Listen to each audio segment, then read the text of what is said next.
First இப்படி நல்லா சூப்பராக வேக வச்சுக்கோங்க. அதுலேருந்து சூப்பு வரும், தண்ணி சூப்பாக இருக்கும். பார்த்தீங்கன்னா தெரியும் உங்களுக்கு, நல்லா இருக்கும். ஆனால் அதுக்கு நீங்கள் என்ன பண்ணணும் அப்படின்னு கேட்டிங்கன்னா, கறியை வந்து மட்டனை வந்து கறியாக எடுக்காமல் எலும்பு கறியாக போட சொல்லணும். எலும்பு கறியாக போட சொன்னீங்கன்னா இப்படி எலும்பாக வரும். பாருங்க, ஃபுல்லாக எலும்பு தான். இதில் என்னென்னா சூப்பு தண்ணி நிறையா வரும். சூப்புக்கு நம்ம தண்ணி நிறையா எடுத்துக்கலாம். இப்போ பாருங்கள், இதிலேருந்து சூப்பு எடுத்துருக்கோம். எவ்வளோ சூப்பு எடுத்துருக்கோம்னு இப்போ பாருங்கள் எவ்வளோ சூப்பு எடுத்துருக்கோம்னு. இதுதான் அதுலேருந்து எடுத்த சூப். ஏன்னா எலும்பு கறியாக தான் வாங்கணும், நீங்கள் கறி வாங்கிக்காதீங்க, எலும்பாக போட சொல்லுங்கள். ஒரு 300 ரூபாய்க்கு வாங்கினீங்கன்னா போதும், இவ்வளோ சூப்பு வரும். சூப்பு வந்து இது உடம்புக்கு ரொம்ப நல்லது. எப்படின்னு கேட்டிங்கன்னா, போனில் காலில் ஏதாவது அடிபட்டு இருந்துச்சு, இல்லை காலில் ஃப்ராக்சர் ஆகிடுச்சு, எல்லாத்துக்கும் இந்த சூப்பு வந்து நல்லது. சூப்பு இப்போ இவ்வளோ சூப்பில் 3 பேர் குடிச்சுக்கலாம். கரெக்டாக காலில் அடிபட்டு ஃப்ராக்சர் ஆகிடுச்சுன்னா அவங்களுக்கு ஒரு இதை ஃபுல்லாக கூட நீங்கள் குடிச்சுக்கலாம். அது ஃபுல்லாக வேகமாக சரியாயிடும். இப்போ அடுத்து என்ன பண்ணுறதுன்னு பார்க்கலாம். நல்லா வேக வச்சதுக்கப்புறம் அதை மறுபடியும் அந்த கறியை வந்து நம்ம இந்த கறி வெந்துருக்கு இல்லையா, உங்களுக்கு சூப்பு எடுத்ததுக்கப்புறம், இந்த சூப்பு கம்ப்ளீட்டாக எடுத்ததுக்கப்புறம் நம்ம அதை அப்படியே மட்டன் குழம்பு வச்சுக்கலாம். அதை நம்ம சாப்பாடு ஊற்றி சாப்பிட்டுக்கலாம். அது எப்படி செய்கிறதுன்றதை இப்போ அடுத்து பார்ப்போம். இப்போ சூப்பு ரெடி ஆகிடுச்சு. ஆளுக்கு ஒரு கிளாஸ் சூப் எடுத்து நல்லா செமையாக குடிக்க வேண்டியது. மட்டன் சூப்பு சூப்பரு, வேற லெவல், செம்ம டேஸ்ட். போனுக்கு ரொம்ப நல்லது. வாரம் மட்டன் சூப் வச்சு நல்லா எலும்பு கறியா எடுத்து சூப்பை குடிச்சிட்டு அப்படியே அதை மட்டன் குழம்பு வச்சு சாப்பிட்டுருங்க. எப்படி இருக்கும் பாருங்க, உங்களுக்கு காட்டுறேன் வீடியோ. ஒன்று சொல்ல மறந்துட்டேன், இந்த சூப் குடிச்சோட உடம்புல ஒரு பவர் வரும் பாருங்க, வேற லெவலுங்க. குடிச்சு பாருங்க எப்படி இருக்கும். இப்போ நம்ம வந்து குழம்புக்கு ரெடி பண்ணிட்டு இருக்கோம்.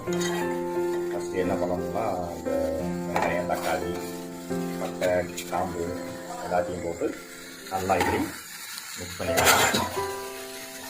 அதுக்கப்புறம் என்ன பண்ணுறதுன்னு பார்க்கலாம்.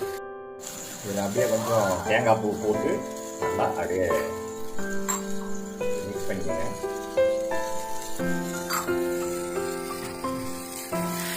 தேங்காய் பூ போட்டதுக்கப்புறம் இந்த மாதிரி வரும்.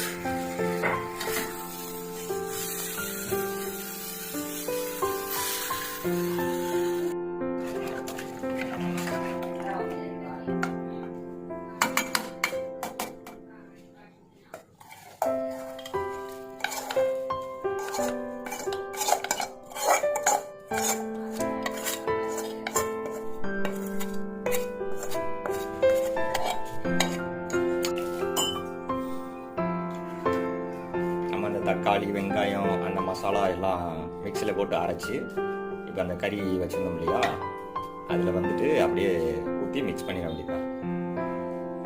மிக்சியில் நல்லா அரைச்சிட்டு அதை அப்படியே அந்த மட்டன் இதுக்குள்ளே நம்ம அப்படியே அந்த கிரேவியை ஊற்றிடணும்.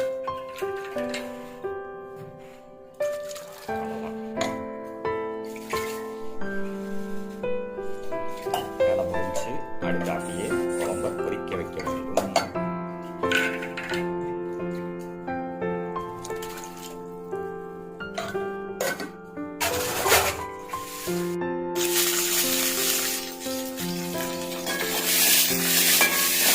சொல்ல மறந்துட்டேன், மறுபடியும் வெங்காயம், அப்புறம் கருவேப்பிலை, பச்சை மிளகாலாம் போட்டு கொஞ்சம் எண்ணெய் விட்டு நல்லா வதக்கிங்க. இடையில ஏதாவது சொல்லாமல் பிடிக்காம விட்டுருவேன். நீங்கள் அதை அப்படியே கண்டினியூ பண்ணி நீங்கள் ஃபாலோ பண்ணிக்கங்க. அப்புறம் நான் சரியாக சொல்லணும்னு சொல்லக்கூடாது. அப்புறம் கொஞ்சம் இந்த கடாயில் கொஞ்சம் மல்லித்தலை ஏதாவது போட்டுருங்க.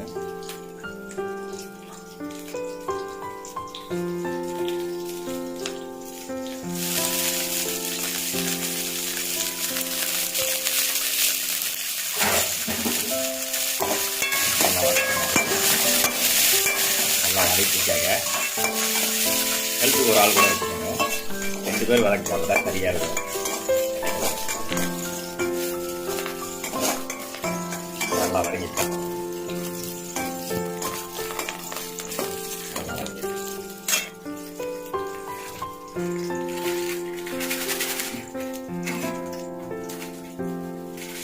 பண்ண போகிறோம் அடுத்து? இப்போ அந்த மட்டன் குழம்பு மசாலா இல்லையா, அதை வந்து கொட்டுறோம். மட்டன் குழம்பு மசாலாவை அந்த வெங்காயம் பச்சை மிளகாலாம் வதக்கிறதுக்கு மிக்ஸ் பண்ணிக்கோங்க. வேறு ஒன்றும் இல்லை, மட்டன் குழம்பு மசாலாவை சாப்பிட்டு போட்டு மிக்ஸ் பண்ணிங்கன்னா நல்லா ஒரு ப்ரௌன் கலரில் வரும். இப்போ அந்த குழம்பு எல்லாத்தையும் அப்படியே தூக்கி அதில் ஊற்றிடுங்க. அதை போட்டு கடாயில் ஊற்றிட்டிங்கன்னா வேலை முடிந்தது. மட்டன் குழம்பு ரெடி ஆகிடும். இதுதான் இன்னைக்கு சண்டே ஸ்பெஷல். நம்ம சூப் எடுத்தோம் இல்லைங்களா, அந்த மட்டன் எலும்பு கறியாக இருந்துச்சு இல்லையா, அதை சூப்பராக எடுத்தது போக அந்த கறியை இப்போ நம்ம குழம்புக்கு ரெடி பண்ணியாச்சு. இப்போ குழம்ப தண்ணியை ஊற்றி கொதிக்க விட வேண்டியதா. குழம்பு கொதிச்சிருச்சுன்னா சாப்பாடு ஒயிட் ரைஸ்க்கு அப்படியே இருக்கும். கறியை போனாக இருக்கும். கறி ஃபுல்லாக போன்லெஸ் கிடையாது, ஃபுல்லாக போன் தான். அப்படியே மேலே போட்டு சாப்பிட்டோம்னு வச்சுங்க, வேற லெவல்.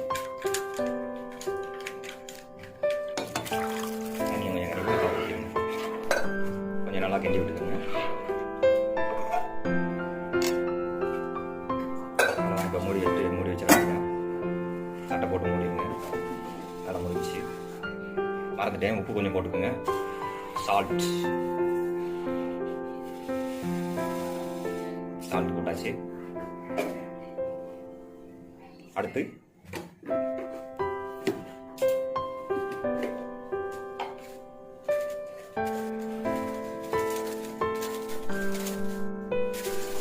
இப்போ கறி அரைமுறையாக வேக விடுறாங்க. நல்லா வேக விடணும். அப்போத்தான் அந்த போன் எலும்பு ஃபுல்லாக நல்லா வெந்து அது அந்த குழம்புல நல்லா மிக்ஸ் ஆகிடும்.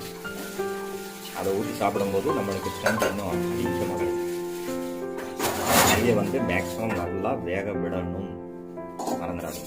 இப்போ மட்டன் குழம்பு ரெடி ஆயிடுச்சு. எப்படி இருக்குன்னு பார்க்கலாம் வாங்க. செம்மையாக ரெடி ஆயிடுச்சு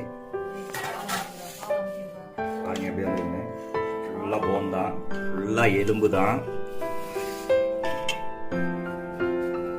சூப்பராக ரெடி ஆயிடுச்சு. இப்போ நம்ம ஒயிட் ரைஸ்க்கு ஊற்றி சாப்பிடுவோம். சும்மா 2 பீஸை டேஸ்ட்டுக்காக அப்படி எடுத்துக்கலாம். ஃபுல்லாக எலும்பாக தான் இருக்கும் பாருங்க. ஃபுல்லாக எலும்பு தான், எல்லாமே எலும்பு கறி. சாப்பிட்றதுக்கு செம்ம டேஸ்ட்டாக இருக்கும். எலும்பு கறியாக இருக்காங்கன்னா மட்டனில் வெறும் இது மட்டும் சொல்லாமல் எலும்பாக வெட்டி போடுங்கன்னு சொல்லணும்.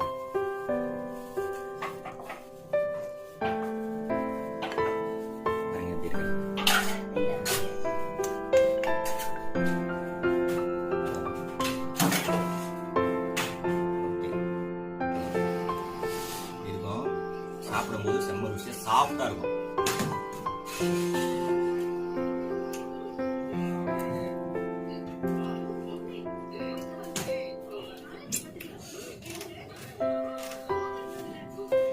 வேற லெவலில் இருக்கும். கறி வந்து செம்ம சாஃப்டாக இருக்கும். சக்கையாலாம் இருக்கவே இருக்காது. நீங்கள் சாப்பிட்டோன்னே அப்படியே கேக் சாப்பிட்ட மாதிரி இருக்கும். கறி வந்து கேக் சாப்பிட்றீங்களா அதே மாதிரி இருக்கும்.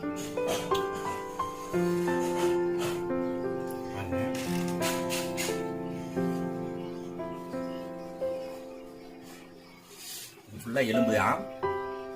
எலும்பு கறி தான். மேலே எப்படி இருக்கு பாருங்க, கறி கேக்கு மாதிரி இருக்கும்.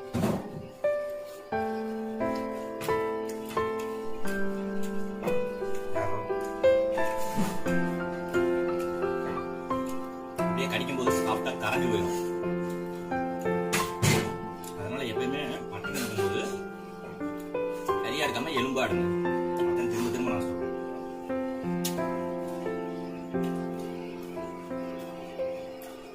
எலும்பு கம்மியாக தான் இருக்கும், எலும்பு அதிகமாக இருக்கும், கறி கம்மியாக தான் இருக்கும். ஆனால் அந்த கறி செம்ம டேஸ்டாக இருக்கும்.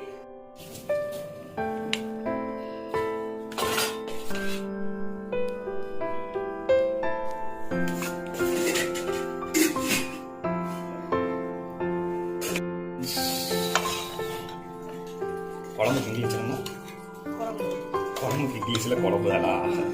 குழம்பு சூப் யாருமே எடுக்கலையா? சூப் எனக்கே வந்துருச்சு. சூப்பி வேற லெவல்.